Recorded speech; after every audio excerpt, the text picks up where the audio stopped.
Internet is audibly Darren Aaron, back here with another review. It is review time, as always, and our next review will be an animated film that went under the radar, and no one's really talking about it. Until now! Ladies and gentlemen, I give you Epic. That's literally what it's called. Don't know why they called it just Epic. It's kind of ironic, considering the movie's not all that epic at all, but gotta make it exciting somehow. So this is from Blue Sky Studios, the people who have made all those Ice Age movies, and the Rio movies, and Horn Hears a Who, and Robots, and the Peanuts movie, which is actually really, really, really good. And Ferdinand. So, yeah.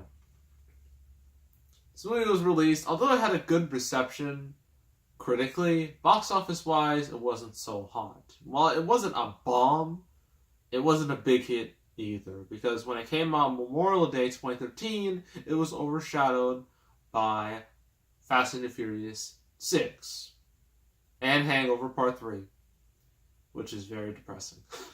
I mean, not Fast and Furious 6, but Hangover Part 3, that's sad. But then after that, it just, the animation, fandom, I guess, just forgot all about it, because next up was Monsters University, and Despicable Me 2, and Frozen, and Lego Movie, and this movie was just took the fate of someone in Infinity War, it just bit the dust and just flew away to the sands of time. But I will revive it. I'll make sure this movie, you should at least watch it, because it's really cheap now. So, if you want to read the back, go right ahead. But, here we go. So, from the creators of Ice Age, that's not a good sign, honestly, comes the year's funniest, most exhilarating animated adventure. I wouldn't say so. I wouldn't call this movie funny. This isn't even much of a comedy. Why would they say funny? So dumb. Transported to a magical world, a teenager, Amanda Seyfried, because yeah, she's totally a teenager. Just like how they cast Zac Efron as like a 12 to 13-year-old boy in The Lorax, or Taylor Swift as like a 14 to 15-year-old girl in the same movie. I don't know why they do that. It's just dumb. It is recruited by a nature spirit, Queen Tara, voiced by Beyonce. This is right before she's gonna voice in The Lion King. So, yeah.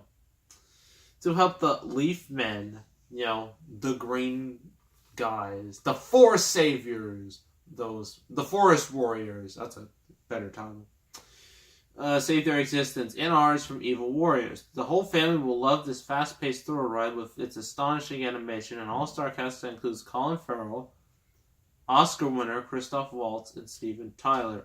Why is he a selling point? I really don't understand, but whatever. That's what they want.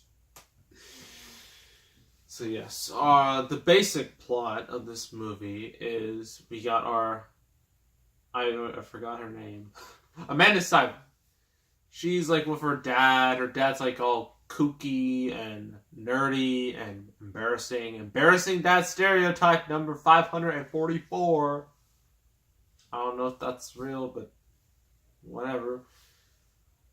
And he tells her like, oh, there's like such a magical world. There's a secret world where everybody's small and they protect the forest. And she's just like, nah, you've clearly you've been clearly drinking too much pickles. And so she goes away, and then I forgot how it works. I haven't seen this movie in years. But I know she transforms. She's originally just all human-sized, and then she becomes small. Where she meets our protagonist, the Leaf Men. the forest warriors, if you will. They're there to protect the forest from decay and disease and all those bad things. So, yeah, we got our main villain, Christoph Waltz, because why isn't he a villain? He works best as a villain. Although he's kind of done it a little too much, and he kind of needs to, freshen it up a little. But, yeah, so he's a part of the darkness, and they'll take over the forest. But Queen Tara, Beyonce, she does sacrifice herself somewhat. She fights off all the darkness, and then our heroes, that includes Josh Hutcherson, because this was the Hunger Games era, and he was. Can't believe it's been 6 years since the Hunger Games. That's crazy. And it was so big too. What happened? Where are all those spin-offs? Lionsgate. Oh yeah, because Mockingjay Part 1 and 2 sucked. That's just my opinion. Don't kill me over it. I might actually want to do the Hunger Games series because those first 2 movies are really good. And those last 2 movies really suck. But that's just me. And so, yeah, it's one of those one of those animated movies where our main character, she's just I don't know what I'm doing, why am I here, this is dumb, but she eventually becomes strong and starts fighting for the leaf forest people. It's hard to describe this. So, pros and cons. Pros. The animation. I know people like to make fun of Blue Sky, mainly because of all those terrible Ice Age sequels. But man, you cannot deny that their animation is still really, really good. Even though it's not exactly Pixar quality, it's still really good, for this type of movie. Our characters are mostly likable, although a lot of them are really dull and one note. You got our comic relief slugs, and they don't really do much. They're just kind of there, just to be comic relief. This movie does have a really good cast. You got Colin Farrell, Josh Hutcherson, Amanda Seyfried, Christoph Waltz, Jason Sudeikis, Beyonce. I mean, it's actually really good. Wait, hold on. I just noticed something. Look at this, the little credits that they put the end of at the bottom of the DVD. That way you see the who made it, who starred, director, producer.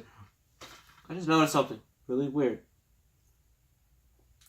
It's supposed to say and Beyonce Knowles because she's the biggest star, but they only say it as Beyonc, Beyonc Knowles. I'm pretty sure there's an E. So, I shouldn't let that bother me too much, but it's so blatant that it's honestly making me a tad bit mad. I mean, come on, typewriter person. You have one job. You just have to put an E, but nah. I'm gonna not put an E. Her name is Beyonc Knowles. Should be ashamed of themselves.